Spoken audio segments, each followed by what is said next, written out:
Jamais sans la grâce, une dévotion matinale proposée par l'Église évangélique de la grâce en collaboration avec l'Institut Théologie de Cotonou.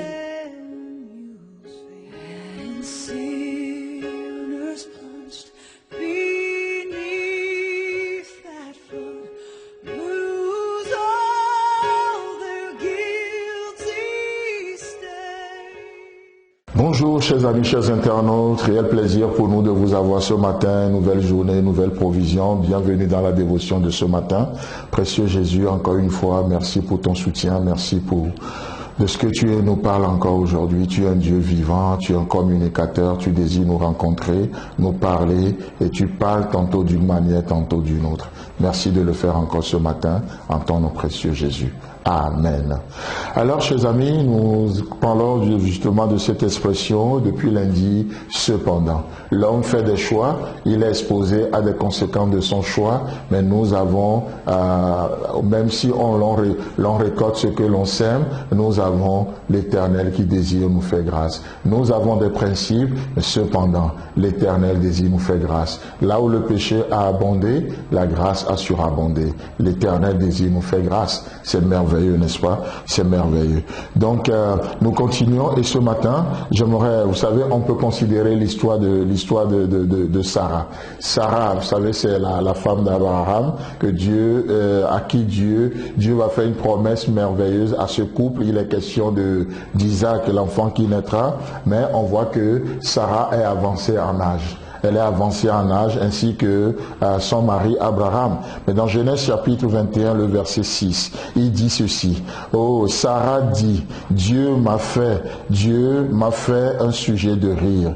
Quiconque l'apprendra rira de moi. Qui aurait dit à Abraham que Sarah allaitera des enfants? Amen.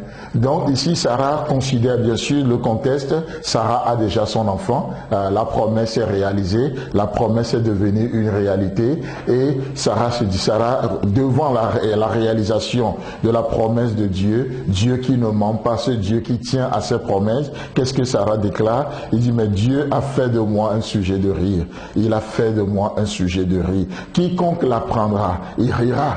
On ne peut pas s'empêcher de rire. Le fait d'entendre que oui, celle qui est considérée comme la stérile, elle est devenue mère. Vous savez quoi, dans nos vies, c'est pareil aussi. Autrefois, nous étions stériles en termes de bonnes œuvres. Autrefois, nous étions loin de Dieu. Nous ne servons pas grand-chose au royaume de l'Éternel. Nous n'étions même pas dedans. Nous étions ennemis du royaume. Et quiconque l'entend, oh, les gens se moquent de nous. Qu'est-ce que les gens n'ont pas dit sur nous?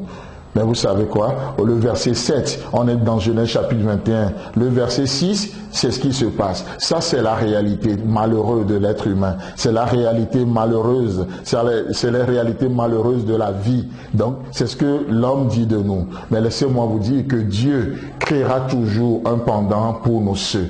Et cependant, le verset 7 nous dit, cependant, je lui ai enfanté un fils dans sa vieillesse. Laissez-moi vous dire que ça, c'est ce que la grâce de Dieu fait. La grâce de Dieu veut nous faire porter et elle nous fait porter de fruits. Encore, la grâce de Dieu qui nous soutient, même dans notre vieillesse, elle est capable de nous faire porter des fruits. Oh, quand on est jeune, je sais combien on est tout feu, tout flamme pour le Seigneur. Mais laissez-moi vous dire que Dieu n'est pas juste un Dieu de jeunesse. C'est aussi un Dieu des personnes âgées. C'est aussi un Dieu des gens avancés en âge. Vous savez quoi? Il n'y a pas d'âge pour servir Dieu. Le meilleur moment pour servir Dieu, c'est maintenant. L'âge parfait pour servir Dieu, c'est ce que vous avez. C'est votre âge. C'est l'âge parfait pour vivre Dieu. C'est pourquoi Paul dira aux Hébreux que le jour du salut, c'est aujourd'hui. Le jour pour porter du fruit, c'est aujourd'hui. Et Sarah dit, cependant, oh, je lui ai enfanté un fils dans sa vieillesse. La grâce de Dieu nous fait porter des fruits.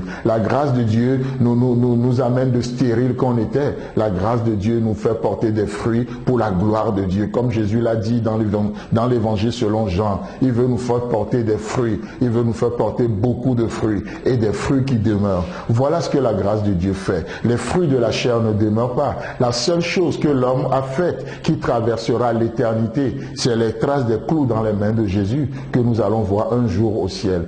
Mais sinon, rien de ce que la chair a fait ne traversera l'éternité. Mais la grâce de Dieu nous fait porter des fruits pour la gloire de Dieu. Chers amis, chers internautes, qu'est-ce que j'essaie de dire ce matin?